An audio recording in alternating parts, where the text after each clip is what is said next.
Everyone. My name is Aubrey Schmalley, and I'm a pediatric sensory integrative OT. Today, I wanted to talk with you about technology. And I don't know about you, but as a parent, I really struggle with that balance between technology and getting my child out and active and engaged, because it seems like sometimes it's the iPad over hanging out with your friends or going out on a walk, and it's almost like pulling teeth to get our kids to put the iPad down and engage in the rest of the world. And it doesn't really help that, especially when you get to middle school and high school, so much of a child's education is now on their Chromebook, and they have to submit all their assignments that way. That's how they get all the information from the teachers. So the world of technology is just growing and growing and growing. Yet we have the pediatricians saying, let's limit our screen time to 2 hours a day.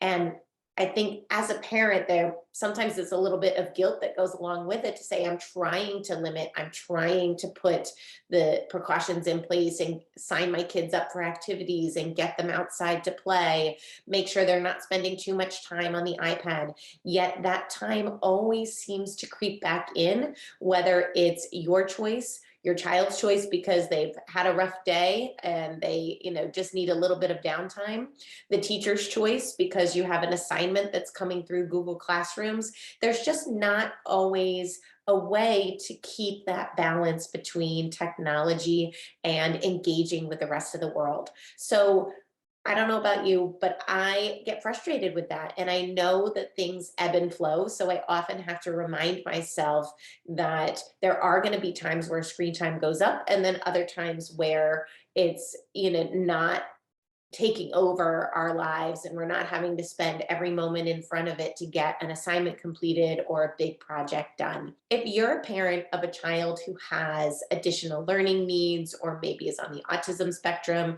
or maybe just isn't that coordinated and kind of clumsy, you're at greater risk than other parents to have a child who is going to gravitate towards technology and sedentary activities, because the rest of life is a lot more challenging for them.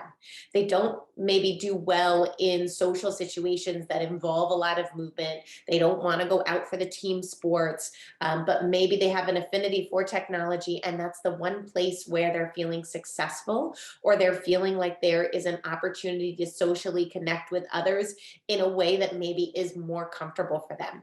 And while those are kind of the positive things that we can take from engaging in technology, there is a point where the reinforcement of those pseudo-social activities and always, pulling yourself out of the game, so to speak, becomes problematic.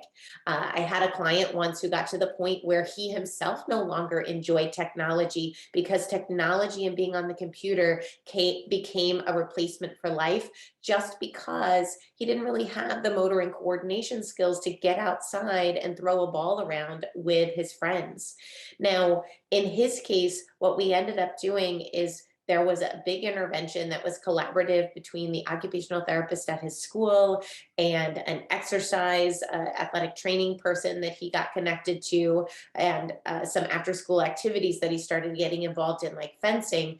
And all of those things really sort of dovetailed together to help fill in the gaps in some of the motor skills that he needed to feel more confident putting himself out into social situations where he would also have to move at the same time.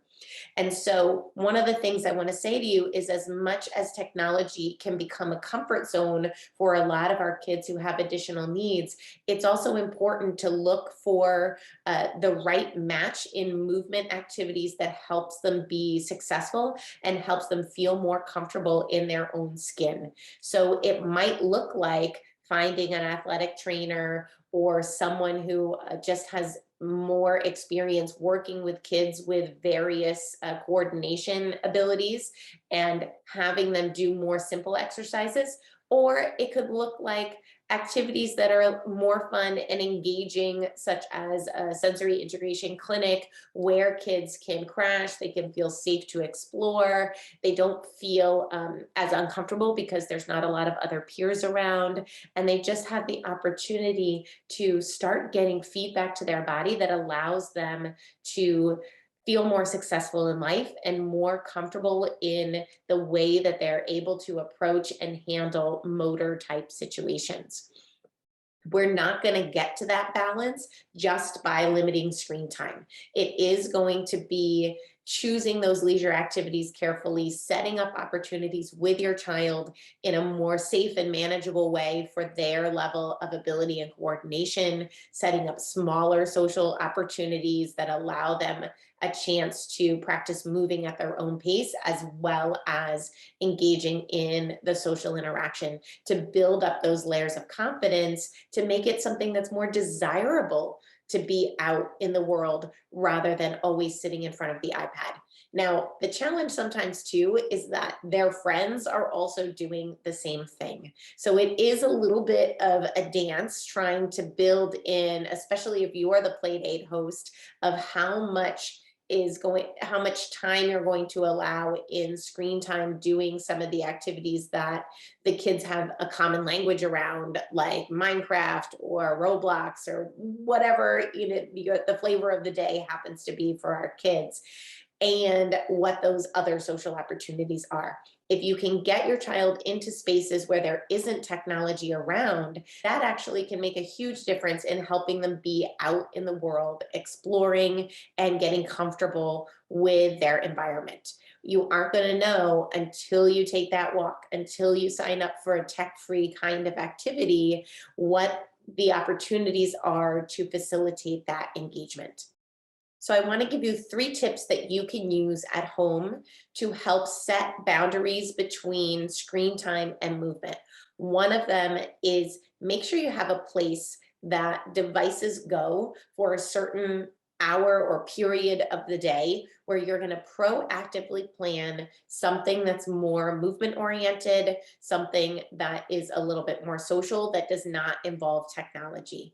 And in this way, you're going to start setting up a routine and a habit of everybody putting their device in the same slot for a predictable time of day. And that time may change depending on how your schedule rolls throughout the week.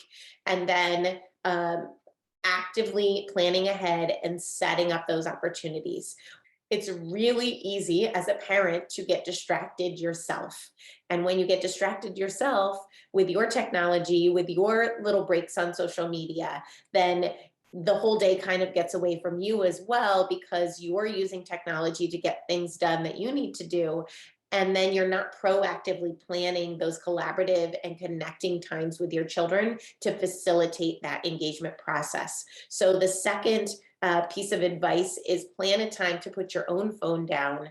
There is usually not an emergency that you have to have the phone right next to you for every single minute and hour of the day.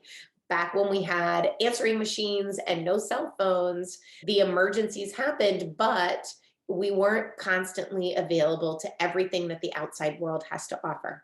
So tell yourself that you don't have to be constantly available either. And even if it's 30 minutes a couple times a day, or 1 hour or 2 hour blocks of time, whatever you can carve out, do what's manageable for you, but pick a time, plan it in your day, schedule it, and then make sure that those are the times where you are present for your child and you're encouraging your child to be present with you away from technology. And then the third piece of advice that I have is you definitely want to set up a schedule in terms of winding down for screen time in the evening. Too much screen time and too much light exposure in the later hours of the day actually decreases melatonin production and affects a child's ability to sleep. And when your sleep is dysregulated, that throws off your next day. That makes you more easily overwhelmed.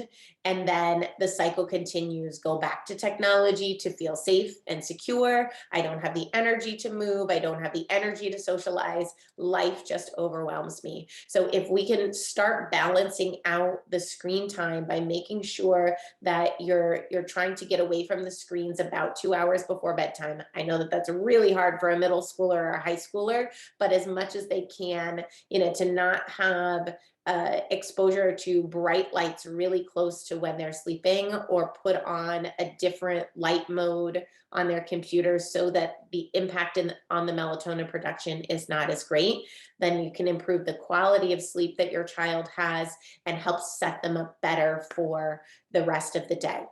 So one, make sure you're planning times to have your child put away their technology and be available to the outside world.